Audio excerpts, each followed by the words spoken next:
All right, welcome to the podcast on a glorious Wednesday. Going to be 50-something degrees and sunny, though by the time they post this will be midnight, so who knows. What's up, Al Dukes? I think it's going to be cloudy, though, not It sunny. is? Yeah, cloudy. I thought sunny and 50-something. No, 51 degree. I did the weather right. here today at the WFAN. I had to provide the weather to Gio to read, and It's it kind was of disappointing. although maybe in New Jersey the sun will come out. Who knows? The sun will come out, The ocean smelled fishy this morning. Okay. Like that to me feels like spring is coming, even though it's not. Yeah, I'm trying to think what it means, because every now and then I walk outside, the ocean's across the street. I walk out there every day. Every now and then you walk out there and it just stinks like fish. Is that because of the force of the breeze coming off the ocean a little more? I don't know. Other days? I don't know what would cause a fishy smell. Like when I go home, it's not going to smell fishy. Right. There's some sort of combination of the cool and the humidity. night, humidity, air, and the ocean breezes, Jerry. I do love when, again, as a kid, I went to LBI every summer for at least a month in July or August or some combination of the two. So I would go there for about 3.5 weeks every summer.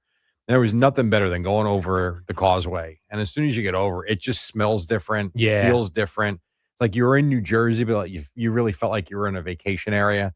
And you kind of live that now, but though not in the winter, it doesn't feel like that. It does not feel like that at all. It feels like an abandoned beach town in the winter. By the way, real quick, just because we're talking about the humidity and the weather, Sunday in Denver. I'm sure Saturday. When's the game? Sunday. No, Saturday. Oh, they're Saturday? What do you think the weather is for? Oh, they're Saturday, 4:30? Yeah. Yeah. Broncos. Well, I remember you saying last week you thought it was going to be warmer. So I'm going to say it's going to be 55. You're right. It's going to be 50 on Saturday 50? and sunny. I was looking at Sunday thinking the game was sunny. 60 on Sunday. And what happened to those cold, frigid days in Denver in January? I don't know. Maybe they're just in a weird warm spell. That is so. It's every game. It seems like it's warm there now. Yeah. Very strange. Who knew we needed to move to Denver to get away from winter? I did not. It's so strange. Oh, you did not know that. Man. So I randomly started thinking about this only because something with the dog, of course, led me to this thinking. Okay. So I tell you, the dog is not going downstairs anymore. I believe something is wrong with her. Like, I think her eyesight, just because, I give her treats sometimes, she doesn't see them. Yeah. So I do think it's her eyes. So people had responded to the podcast, and they sent me some ideas for these harnesses to carry a dog. Yeah. It looks just as difficult as scooping a dog up. But people on the Greyhound page keep telling me to get her eyes checked. And I thought, well, okay, get her eyes checked. Then what? Dogs don't wear glasses. Cataract surgery. No, I don't think they do that on dogs. No. But it got me thinking, why don't animals wear glasses? Or goggles so they can't take them off. Goggles. That's probably the answer. They're never going to stay on the face. But more like Kareem Abdul-Jabbar goggles? I guess. But then again, the paw, they're going to rip it right off. But if I could just, Or is the dog smart enough to recognize that it can see better? Yeah, I don't know. That'd be the thing. Right. Like if you put on goggles onto an animal that needed better Sight. vision. Yeah. Yeah. Would the animal go, oh my God, I want those on again? Like, and if I were to take the goggles off the animal, does the animal look It to comes me like, begging you for the goggles give me back. the goggles back? I don't think so, experiment. though. Yeah. Then I got to thinking just all about glasses in general. Like, eyeglasses really have not changed. I'm trying to think, like, do you think... Haven't they to where you can have the different... I don't wear glasses. Progressive lenses? Yes. That's what I wear. Yeah. I mean, so they have a lens. Right. They have bifocals where it's cut right in the middle. Exactly. Then they have progressive lens, which I use. That's kind of a cool advancement from, That's let's say, an advancement. 1980. But we're still taking the glass and just putting it over our eyes. Well, that's not true. You have, what are they called? Contacts? Yeah. I mean, that's another good advancement. They put the glasses in your eyes or right over your eyes. Yeah, I wonder when contacts first came out. Because I believe when they first came out, they were hard. Like you had right. Like they weren't disposable soft. I mean, you can't put the new ones in your eyes. Imagine you back then. Oh, I would never. I mean, you're right. I can't do the most technologically advanced lenses. I can't put in my eyeballs. Right. Maybe you could do that for a dog. Very possible. And then how's the vet going to know whether my dog's vision is no good? There's no eye test. It's going to ask Whimsy to put her paw over her eye and read the letters out loud. Can you read the last row? What's the lowest row you can read? The only thing I can think is they've got different ways, like you say with the treat, what she didn't even notice it was down. Maybe there are different things and steps they take to get some baseline of what they can see and they can't see. I don't know. Here's a cat right in front of her. Do you see this cat? But the other things with dogs and other animals, their sense of smell is such that it can probably compensate for some of the lack of vision. Maybe. You know what I mean? Like, well, you better put some smelling salts on your stairs. Otherwise, she's going to keep falling down the steps. Yeah. Well, I can't have that. So I'm carrying her. And I carried her this morning. Right. I'm telling you, better be careful. No, I carried her this morning, Jerry. I was so proud that I made it down the stairs. Oh, great. When I went to put her onto the floor, the floor downstairs is the fake wood. Mm-hmm. So I put her down, flattened right out, fell. It wasn't a far drop, but I didn't realize because I had my arm under her back legs, there was nowhere for her to grip. Right. So I don't know what's going on. Get a gate. For the love of God, go to Walmart and get a gate. Yeah, but the problem is going to be she's going to whine the entire time. That's the problem. Not if you're down there with her. No, but if I have to go upstairs to go to sleep. Sleep on the couch. This is for the betterment of your health now. Well, but I'll sleep on the couch for 5 years. Don't go upstairs. So what?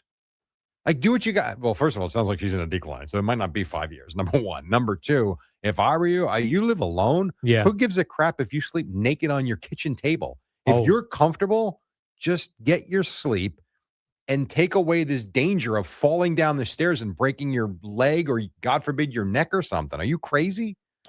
I'm sorry. This is not smart. On any level, it's not smart. On a kitchen table, you're suggesting. If you so choose, do what you want. But I really do think safety first. Yeah. And it's not like your couch you're not sitting on a slab of stone. It's your couch where you fall asleep every night anyway. You don't know what kind of couch I have, Jerry. Do you not fall asleep on that couch every night? It's beautiful, yeah. So why get up then? You're already sleeping. Yeah, it is nice. But then I'll become one of those middle-aged dudes sleeping on their own couch. That's weird. Who gives a crap? Like, honestly. Maybe I just don't ever go upstairs until the dog passes away in like 5 years. And then when I go... You need a shower, though, don't you? I do need a shower. All right, so that's it. You go up for the shower. You won't hear her whine because you'll be in the shower. And that's fine. I store my clothing up there. Fine. There's nothing wrong with that. I know it sounds goofy. I'm telling you, it might be the best decision you could make. This dog has caused you enough grief. If this dog is the reason that you fall down a flight of steps and break my neck, I mean, you might grab a knife on the spot and murder her. Like, seriously.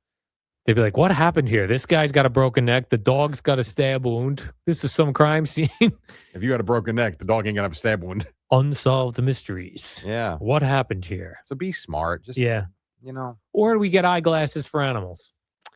Good luck with that. But it also got me thinking about eyeglasses in general for people. So you're telling me prior to the invention of the eyeglasses. Right. At the age of like 40, 45 people, no one could just see anymore? We just put them down. Like we just couldn't see anymore? I guess.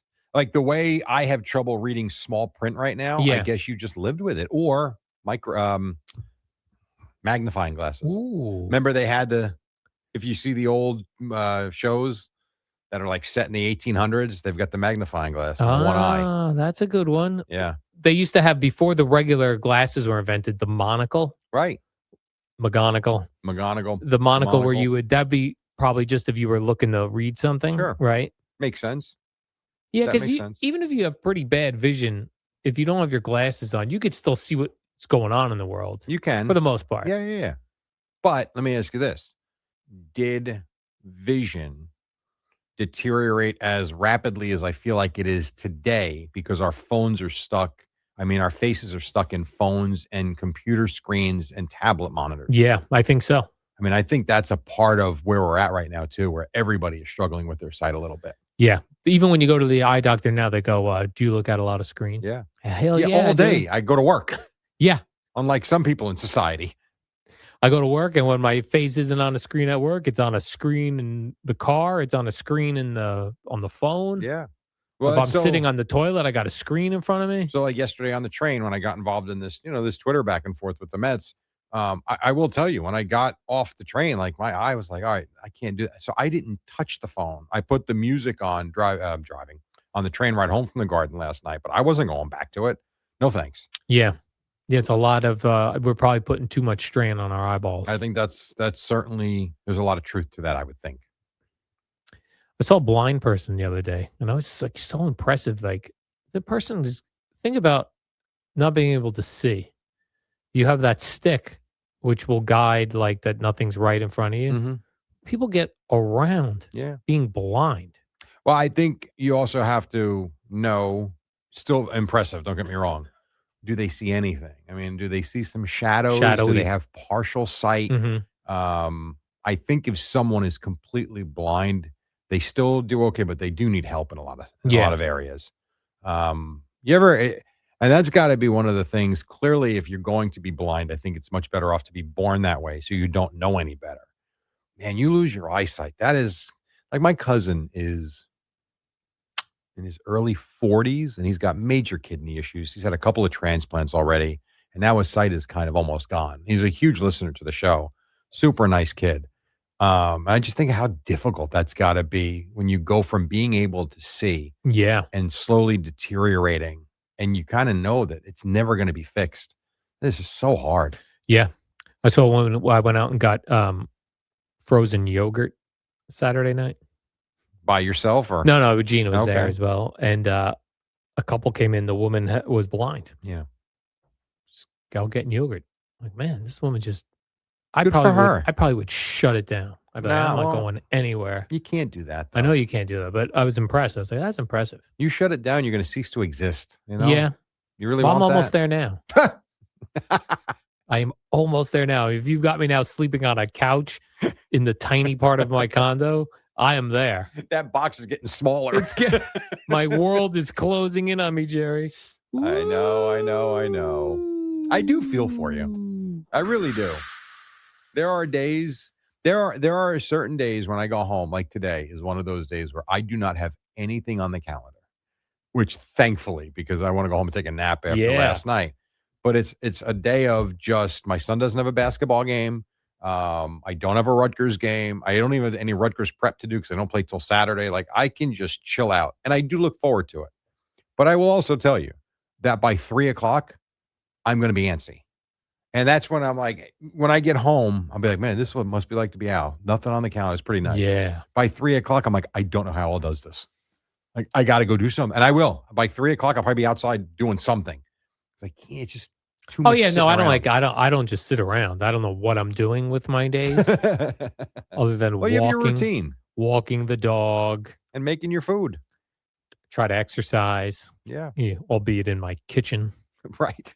push-ups, and now I'm doing squats even more so, Jerry, because I got to be lifting this dog. It's very smart. Mm. Very smart. You would think these Greyhound people would get the hint and be like, you know what, we should take the dog back. They don't. No. No hints.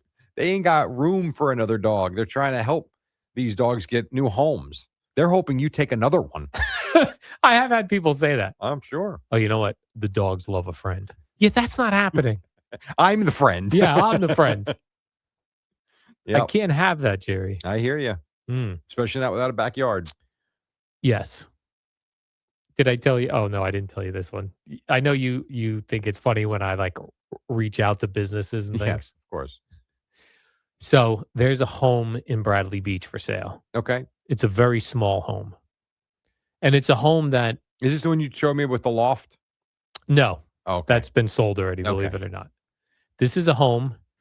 It's a ranch, so it's one level, which would be perfect for me. I don't have Yeah. to carry a dog. Yeah. Anyway, this house I walk by a lot, and I always thought, I like this house. It's very small, Mm-hmm. but nice. I was like, this is the type of house I would like. So a couple of months ago, I go by it, and the home is for sale. And it is for a ludicrous amount of money, even knowing what the market is. Right. It's beyond what you're saying the market Yeah, is. like It's crazy. like the market's crazy now. This is even asking too much. Wow. To the point where I know have a couple realtor people that I follow on social media that I sent it to them and I go, "This looks very high." Because I don't know why I'm interested in this. Yeah, yeah. And they all wrote back, "Well, that's what the properties are going for." I said, "This is gonna sit there." Well, this thing's been sitting there for over 3 months, Okay. and I think it's $100,000 over what it should be. Okay. And the person keeps dropping it By like, yeah, $5,000? Yeah. $5,000. And it's like, well, dude, you are not even, and it's sitting there Right. and sitting there and sitting there. Open house every Sunday, every Sunday. And then I look, nothing. So the other day I'm walking by and the realtor's phone number is on the thing. I go, I'm calling this realtor. Oh, boy. So I call the realtor. I go about this property. Right. I go, I was been sitting on the market for quite a while. I go, it seems very overpriced. He goes, not really. He goes, are you familiar with Bradley Beach? I said, yes, I said, I live here. I said, I go, if this were properly priced, this would have been gone Quickly. Yeah, because there's not a lot of inventory. Yeah. I go, this thing's $100,000 over. He goes, you gotta be kidding me. Because the property alone is worth. I go, it's still sitting here. He's like, make me an offer. Yeah. Which of course I couldn't because I don't really want to Right. make an offer. I just needed to, what I really wanted to know was, is the realtor the one? Pushing the price? Yeah. And Well- he indicated that it was that, he goes, well, I go, this thing's $100,000 overpriced. He goes, well, I have an offer for less than 50,000 less. Right. He goes, but the guy, he is sticking to his price. But it also got me thinking, like, these realtors just put their cell phones on signs So, all over the place. It's so interesting Hot you chicks, say that. too. Yes. I was just going to say that because when I go to pick up my son from school, nice area, there is a very big home for sale. And there is a beautiful woman who is the Yeah. realtor. And she's got her photo Mhm. and her phone number. And I think there's two numbers. One's an office number. The other one appears to be a cell phone number. Yeah, this guy called his cell phone, which was right on his sign. Is she out of her mind? Yeah. You know what kind of weirdos might contact you now and now have I don't know. I know you can get information on anybody, but that's almost what are you, nuts? Yeah, I mean, it's easy to block people. So if you get I guess. if you get one weirdo, Fair. But I'm with you. It's like, damn. yeah. Like, you really want to advertise? Here's my number. Call me. Ugh. You think that's a tough job being a realtor? I think it's like any job. If you get good clients, it's a great job. You get a pain in the ass of a client, you want to quit. Right, you're running all over the place for Absolutely. months on end. And then how about this? You're running all over the place. You're doing this, and that. And then you think you got a deal in place. And the owner's like, no, I want more. But we have a deal. No, we don't actually. You work for me. Like there is that level of you can nudge and try and get so like this person, for instance, I have no idea what the numbers are, but let's just say for this home you're talking about, he's asking $1 million. The home's really worth 900,000, and someone came in and offered 950. That realtor's sitting on, let's say, a 2% commission. I don't know what it would be, but let's say 2%. That's an $18,000 commission, and they're saying, "Yeah, no, we want $1 million, but I got 950. Great, I want $1 million." And you got to keep working for that guy. That's tough. That's that is really tough. difficult. Yeah. So I think, like I say, if you represent me and my wife, easy. We're the easiest people in the world. Some people are very difficult. Yeah. Yeah. Some people are really difficult, especially if there's no rush. Right. If you're selling a house and looking to buy a house, yeah. Correct. Then there's Which is why that guy could be sitting on the house saying, you know what, market's crazy. If I could get $1 million, yeah, I'll sell. But I'm not taking a dime less. Yeah. So I don't have to go. Yeah, I don't have to go. Right. And that's a difficult position for the realtor to be in. Yeah. And I went back and I looked at the history of the property. And this person had tried to rent the place out. Okay. And he set the rent Way super too high, Yeah. lowered the rent, took it off the market. Wow. So This home seems like a disaster. it's really not. I'm not It's saying just- it is. It's not worth in the what they're trying to nines. get. Yeah. I think he's down into the eights now, high eights. That's a high sevens property. Got it. And it's a nice little property. I'm sure it is. It's well taken care of. But my gosh, at some point, We have got to You called the stop. realtor. Yeah, I called the realtor. I couldn't help it. I thought you called the business. You No, called the realtor. I called his cell phone because it was on the sign. That dude must have went home to his wife and like, this jackass that lives in Brad. Would you believe he called me? I had no interest in buying the house. He's yelling at me for the price. No, it was a bad job by him, though. He didn't ask my name well, I guess he has my number because I called. Might have your name too. Oh, right. Maybe. But he didn't never reach down. He was like, hey, remember, I'm having that open house. Swing on by. I think he blocked you. Yeah. They blocked this guy. Exactly. Sent me weird texts about this property. Oh, that's funny. Yeah. Just seems like a lot of work to move again. Yeah, and it's something that's come across my mind now. Yeah. It's a lot of work, I right? don't know when. I could see us moving within a year. I could see us staying for another 5 years. I don't know. It is a ton of work, which is why I've told my wife too, at some point, it's time to start clearing out the crap. Oh, you'll feel so good when you throw stuff out. Like I go in the attic, I could clear half the stuff in the attic. I go in the basement, I could clear out half the stuff in the basement. I understand there is some sentimental stuff. For sure, I get it. We're at a point now. Our kids are 21 and 15. We're holding on to the bassinet. Why? Yeah. Like, honestly, because they were in it. I get it. It's collecting dust and bubble wrap. Like, how sentimental is it if we never, like, even look at it? You're going to take it out when your kid is 50? And it's yeah. like, okay, here's my bassinet. Like, we got the cribs upstairs. For like, okay, it was neat. I think we ended up buying a new crib when Matthew was born. But I believe, like, my mom had, like, my crib. She's like, do you want it? I'm like, no. Like, why? She's like, oh, I thought I'd save it for you. No, I don't want it. But now we have the crib that we never got rid of. And I could see Kim being like, well, maybe when no, because you know why? 30 years after we used it, they're going to be bigger and better and nicer. Like, what are we holding on to this? Yeah, moms, I think, have a harder time. Oh, there's letting no doubt. stuff go. But you know what's interesting? In my parents' house, it used to be that way. Now it's my dad who doesn't want to get rid of anything. And my mom's ready to shoot him because he won't get rid of a box he hasn't opened in 17 years. Yeah, it happened with my parents as well. Weird, my dad right? was the one who didn't want to get rid of stuff. So strange. I have no problem. Now, I'm not in my 70s, so maybe that will happen to me. I'm good. Throw it all out. Yeah, I love throwing stuff out. I like when she's not home and I throw stuff out. And then months later, you know where this is? No, I never saw it. You must have misplaced it. Meantime, I know I threw it out. Yeah, you tossed it. All right, Jerry, let's do the warm-up program. All right. You're here tomorrow. I am. We'll do that on a Thursday. Correct. And then it'll be Friday. Yeah, that's how it works. Divisional weekend. Yes. Which I will be watching in Iowa. Then you're out Monday, Tuesday, Wednesday. Correct. All right. Well, Jerry, we're going to enjoy our time with you while we have you. I'm not dying. I'm just going to the Midwest. Just going to the Midwest. Even better. We'll see you again then. See